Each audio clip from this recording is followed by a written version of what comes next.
Perception is reality.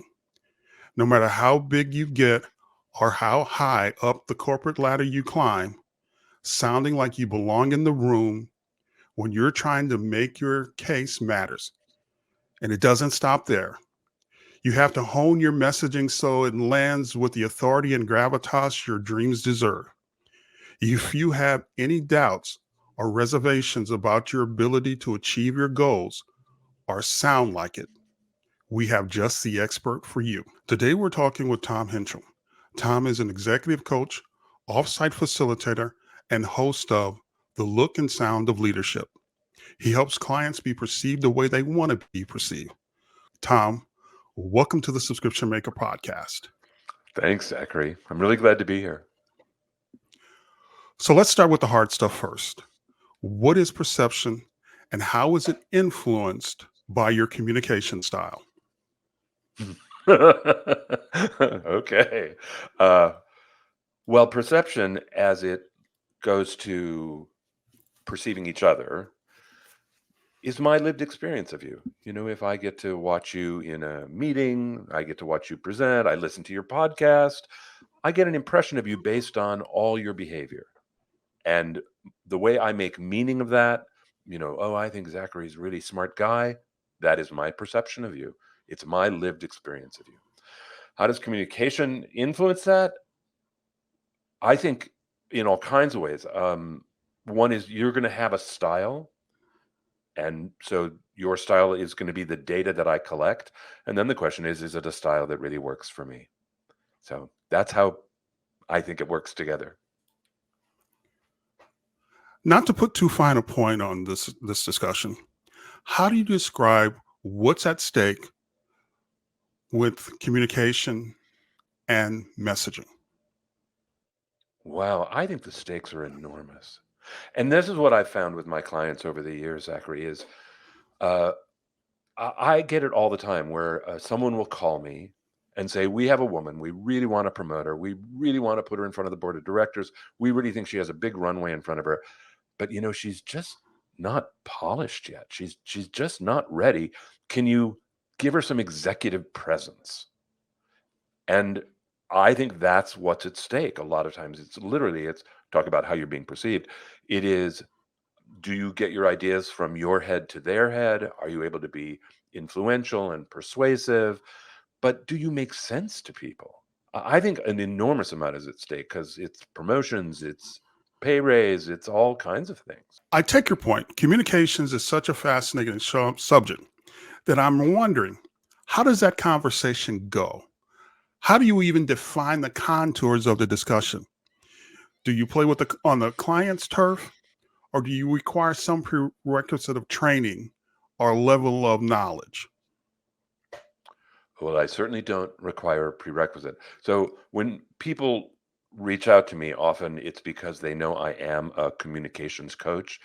And I think what they know, Zachary, is that I have information about communication that they don't have. So I don't expect them to be, in any kind of parity with me. I'm coming to add service and add value. How does the conversation start? That's really interesting. I find the conversation is easy, but partly that's because I think partly because I'm a coach and I talk about difficult things with people all the time. A lot of times the feedback exists. So because I do a great deal of corporate coaching and I tend to work with senior people, they have gotten a lot of feedback in their career. These men and women, they've been getting feedback forever. And part of their ability to rise in most organizations is because they've addressed the feedback. They've been getting better. They know what it is to work on themselves. They know what it is to do professional development. So starting the conversation is often not a challenge at all. Also, before I start a corporate engagement, I collect feedback for the leader. And so I'm going to come to the early sessions with your feedback report. And a lot of times communication is one of the issues in the feedback. I'm working with a woman right now. Her feedback was it was such a strong theme. People wanted her to be a better listener. It was no problem starting that conversation, Zachary, because it was all over her 360. And she's She's a smart woman. She saw it and she knows it as an issue in her life. So I have not found the conversation to be difficult to start with. People tend to be grateful for the help as opposed to embarrassed. Would you give us a few tips that we can use today to improve our communication style? Wow. There's a million, but sure. So I will do two. One that is directed at the other person and one that is directed at you, yourself. So again, when we think about communication, right, it's got those 2 points on it. One is I'm communicating to someone, and it is me communicating. So both points exist. The receiver, and me as the sender. So for the person who's receiving, one of the things that can be really interesting for you as a communicator is to consciously see if you can do any matching with the other person, meaning pay attention to their style. Um, it happens to me all the time. For example, as a coach, I coach a lot of engineers, a lot of people, of scientists, a lot of double PhDs kind of people who are really data heavy and introverted. And both those things are not me. And I'm aware often within the first 20 seconds that I'm going to need to slow my speech down. I'm going to need to pull my energy back. I'm going to give a lot more airtime before I ask a question, let's say. I'm going to let a lot of silence fall. I'm going to match their style. So one thing that anybody can do is to think about matching what's the other person's style and to try and match it in energy. A lot of times you can match it in breath. Um, if you see someone is having an emotional moment, just be quiet. That's not a place you want to match. You want to give them space for that. But in terms of communication, yeah, if you can start matching people, I think it will make you more successful.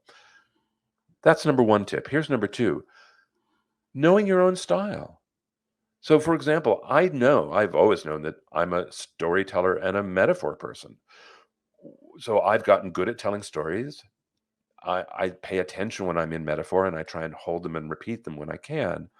But I'm also aware of not turning the dial up too high. I know that not everybody likes it. I know that some people listen to me talk and think I'm soft because I'm not as data driven as others. So I am aware of my style and I try my best to manage it and use it to my advantage. Those are my two tips. I don't know what those sound like to you, Zachary. They sound fantastic. Tom, how did you get into executive coaching? I got picked. I was in the middle of a career transition and I was doing presentation skills. I was training. And this woman named Lois Frankel met me at a professional dinner one night and she said, I'd like to take you to coffee. And I was like, great, thanks. And I was new enough that, I mean, it's still true. I always say yes to kind of meeting people, but I was very thirsty in those days. So I was more than happy. And I did not know who Lois Frankel was. She was already a bit of a mover and shaker. And she said to me, I'm starting a coaching company and I'd like you to be one of my coaches. And I just said, sure. I didn't know what I was getting into. I had no idea what coaching was. And so I learned through Lois. She really taught me. And I got into coaching through her. And then I added it to my book of business and I have become a coach. And I mean, Lois and I are still friends all these years later, but, I'm out on my own. So. So you sound like you were in theater at one point. Is that true? Yes, that was my first career. So this whole thing of corporate trainer, coach, and all that, that is my second career. So my first career was as a professional actor. I was trained at the Juilliard School when the Juilliard School had just started their drama division, and I graduated and I worked. I came to Los Angeles almost immediately after school, and I worked in theater and television until I was in my 40s. So you were in New York at your Juilliard school, Hmm. and then you came to California. Hmm. Did you have an occasion to meet or train with the great Stella Adler? I mean, this is a point of personal privilege. Yeah. So no, because number one, um, I was in a completely different discipline. So the Juilliard School was trying to turn out trained, classically trained American actors. And Stella Adler was part of the Actor Studio and the Method, which was, it's not like they were our enemies, but they were like all the way around the globe from where we were. So people who did the Method were like mysterious creatures to me. And I think to them, we looked like we all had sticks up our butts. Yeah, that there was that time when there was kind of a clash between the classically trained and the the method people and the Marilyn Monroe types. And I was just, the reason I bring that up is I'm a fan of the theater and of the group and of the actor studio. And I just I believe that small things can turn into really huge things. And that's kind of my way of my roundabout way of asking you, are we seeing history repeat itself with podcasting? Meaning that it's something small becoming something big. Something small, something that most people would take for granted, not realizing the impact that these small shows have on the populace in general. Well, I feel like I've experienced a bit of that story myself, Zachary, which is, I started my podcast back in 2008 when nobody was listening to podcast. I mean, look, the first person who said to me, "Hey, you should do a podcast," I said, "What's a podcast?" And everybody that I told then that I said, "I'm doing a podcast," they said, "What's a podcast?" Nobody was listening to podcasts. So in some ways, I've seen it because now there's more than 3 million podcasts around the world. It's like, wow, that's amazing, right? And I mean, in some ways, it's a long time, but not really. So is it going to last forever? I don't know that, but I think it's already changing lives. I think people are getting enormous value. The difference, I think, is that it's so many little niches, so many small little deep wells, and you have so many to choose from. Yeah, I kind of think of podcasters as like the new fire givers. They bring us the stuff that's going to move the world, but they're looking. I also had someone who talked about it as kind of like the college radio scene of the past, where these college radio guys were going out and they were finding folks that are now legends that commercial radio wouldn't play. So how do you define success when it comes to podcasting? So let me start with this frame of reference, which was I used to be an actor. And one of the things about acting is that it's so powerless in so many ways. You don't get to decide when you get to audition. You don't get to decide often what part you're going to audition for. There's so much that is out of your control as an actor. And if you're going to be healthy, and I was in the business for decades. If you're going to survive in the business, you have to make your peace with that at some point. You have to find a way to understand that success is not about them. It's not about did you get the job. It's you have to find other measures of success that are personal. Otherwise, it becomes so dispiriting. One of the things that for me, for podcasting, for certainly probably more than 10 years, was that I did not have I got some feedback, but not a great deal. There was not a great deal of energy, but I loved doing it. It was meaningful to me. And I didn't have any expectation at all of my audience. It was my passion project. Zachary, listen, I got to write, act, direct, produce, edit my own show. It was like a dream come true. It was so great, so much fun. Like, why would I ever stop? So, what's success for me? I think, there's times when I turn out an episode and I go, that was one of my really good ones. That's success to me is my personal measurements. And then if the audience responds to it, and now I have a very engaged audience and I'm really grateful for that, but I can't measure that success because I have no control over that. I just have to keep doing what I do. Okay, let's dig a little deeper.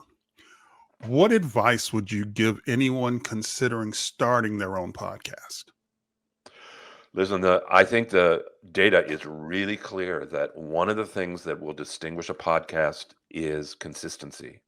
So you have to imagine that you're going to, if you want to actually create a following, if you want to get business out of it, if you want it to be a feeder, if you want it to have outreach and impact, you have to produce it and put it up and post it regularly, all year long, year after year after year. That's what gets attention from the bots. It is. I mean, I'm living proof of that. That it's consistency that matters. And by the way, all the data says that too.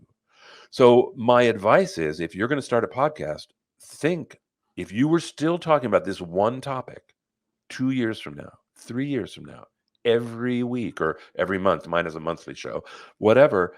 Do you want to be talking? Is there enough there for you? Is it interesting enough to you? Pick something that you really care about. Okay, Tom. Since we're on the subject of fire givers and passionate movers and shakers, how do you define impact? Oh my.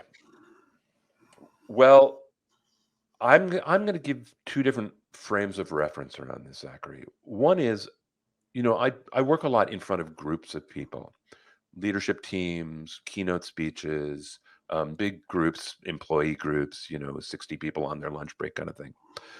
I lead offsites. What I'm aware of is that when I'm in the room with people, impact has to do with shifts. When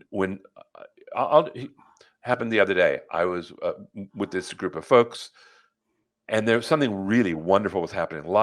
People were laughing, a lot of kind of crosstalk. It was great. And then somebody said something that shifted it. That statement of hers had impact. It created a shift. So I think when you're thinking about teams and groups, that's one way to measure impact. For me personally, so much of my work is one-on-one with senior leaders that I'm aware that impact comes often. I often don't know the moment that the seed is planted, but somebody will come to me 2 or 3 sessions later, so it might be a month or 6 weeks later, who knows, and they'll say to me, "I've been trying something. I don't know if you remember, but you mentioned to me blah, blah, blah, and I've been trying it, and it's been getting this really interesting result." And suddenly, like, oh, all these weeks later, I found out that thing that I said, that random thing, had impact, kinda like what you were saying about the group or a small thing having a big impact. A lot of times, again, I think the impact comes from knowing that somebody has made a shift, made a choice to do something differently, think something differently, say something differently. That's the impact, is when there's a shift. Works for me. Oh, So good. I gotta so I gotta ask now. I'm an old system guy. I've repaired really complex communication systems. And one of the things that happens is you realize that when you ask a system to do more than what it was designed to do, it breaks down. Hmm. So my question is, how do you know when clients have optimized their impact? When they haven't gone too far doing something that could eventually start to break down and cause some problems. Well, it's interesting, the idea of breakdown, because often what I get concerned about is that pendulums swing. So it's not necessarily a breakdown so much as turning up the volume too high so it gets distorted. I see you nodding, but yeah, yes, Absolutely. That's what I'm talking about. yeah, yeah. I think. We call that oscillation. When things Oh, just bounce back and forth and everything starts to degrade, or the volume goes down because nothing's tuned, nothing's focused. It's just going back and forth between the pendulum is shifting so rapidly that nobody can focus on one thing. ooh, that's so interesting. So, how might that apply to communication? Well, it applies to amplifiers. That's actually what tends to happen is that people do things and they try to tweak something. So it's like, okay, rather than saying, okay, I've started something, it works. Now I'm gonna find the feeder, and I'm gonna improve that. Instead of improving the input, they want to keep tweaking. And whenever you tweak something, it causes it to oscillate. If it's just a little tweak and you stop, it oscillates a little bit, and then it comes back to the point where equilibrium is what they call it in the trade. But it comes back to the middle. It comes back to a focus. The more you tweak it, the more it oscillates. The Uh-huh. more tweaks you have without allowing it to come back to its original focus, the worse it gets. And we start to go from something which is um, algorithmic to something which is basically less. So you end up with something that the more energy you put into it, the less you get out of it. So uh, here's what I think may be analogous in this when I talk with my clients. The same idea that they're going to try and, let's say, be more data driven. That that may be like that oscillation. They need to develop as a little two-stroke system that I talk about with people, one of which is self-awareness, literally the ability to assess and go, how am I doing right now? And then to be able to take that data in real time and do some self-management. And that, I think, if you can, how am I doing right now? Let me do a little course correction. How am I doing right now? Little course correction.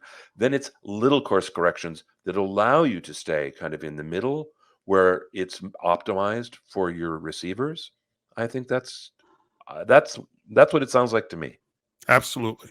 So, how do you get really busy executives and high flyers to make the small changes necessary to get the ball rolling?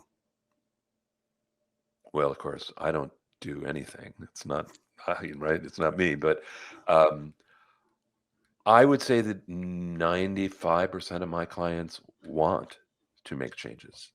They are not in coaching because it's remedial or they're being punished. Usually they see it as a step to advancement, a step to solving a problem.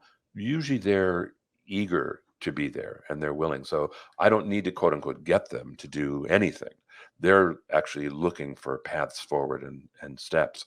So so I think in some ways that's easy. Um, but I'm not trying to avoid your question, Zachary. So, Now, so let's come at it a different way.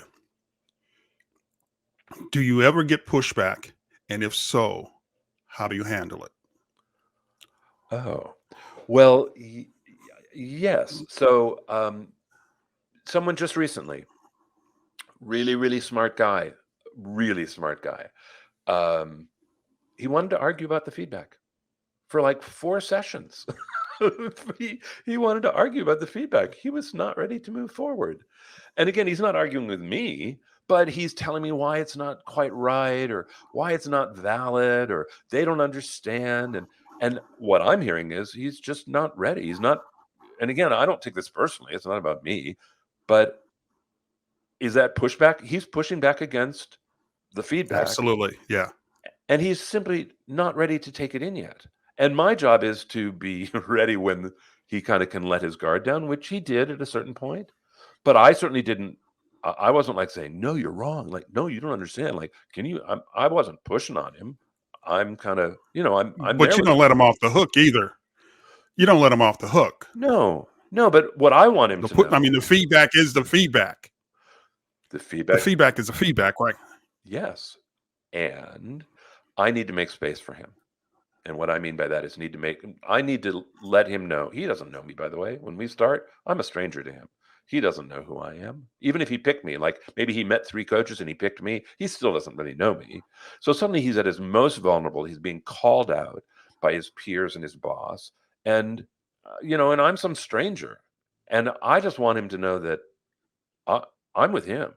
Whatever, I am with him on his side. I'm not advocating for anything.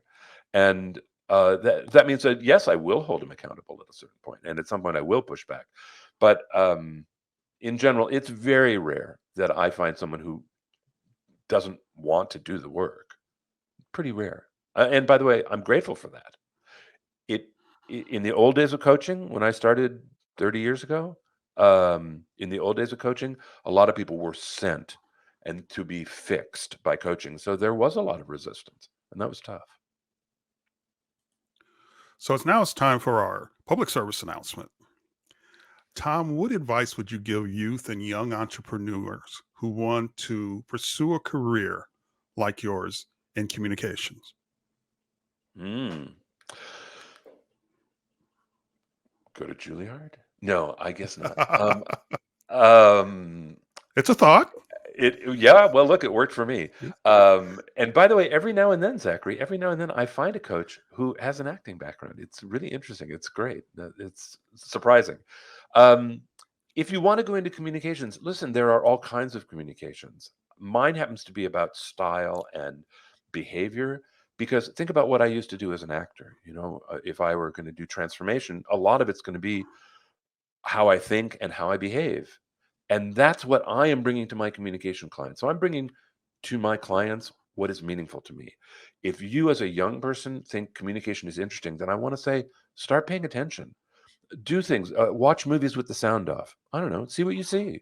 Um, Watch people across a restaurant. Oh, that's really interesting. Where people are in real time and they don't know they're being observed, and see if you can guess what they're feeling. Start paying attention to how people communicate.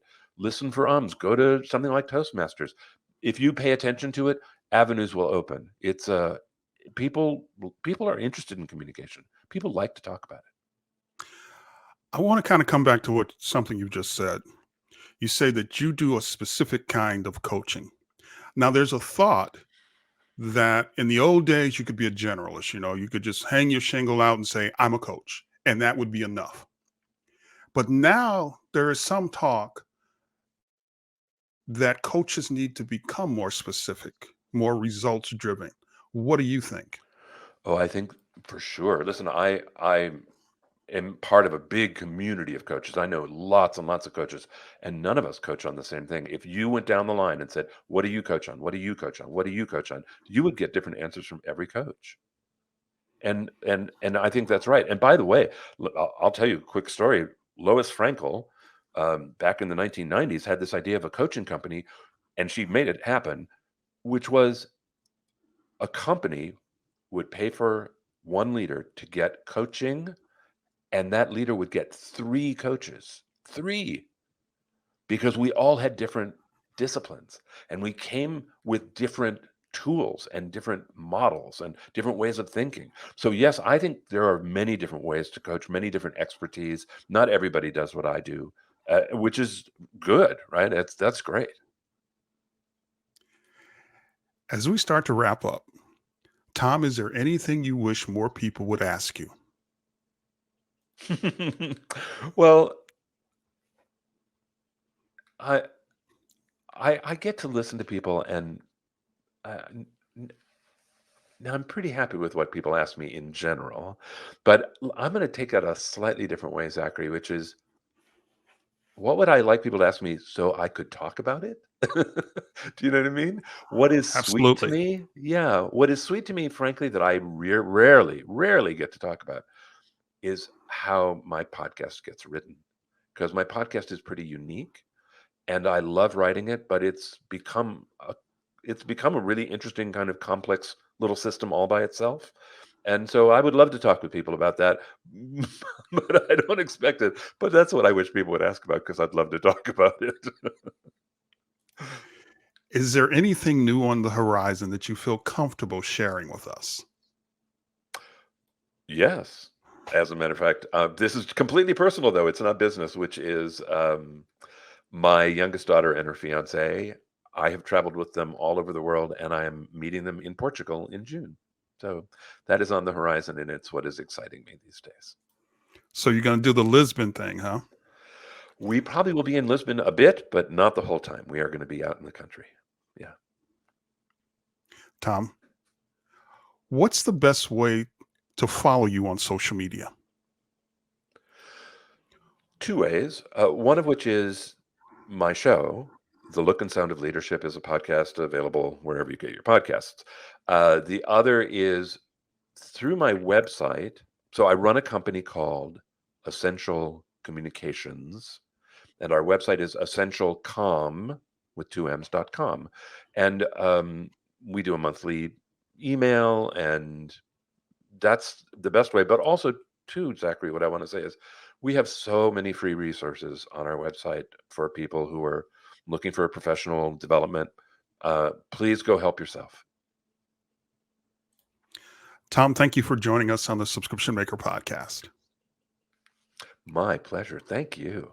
Before we wrap, too many people work way too hard and earn too little from their online businesses. You don't have to be one of them. And that's a wrap.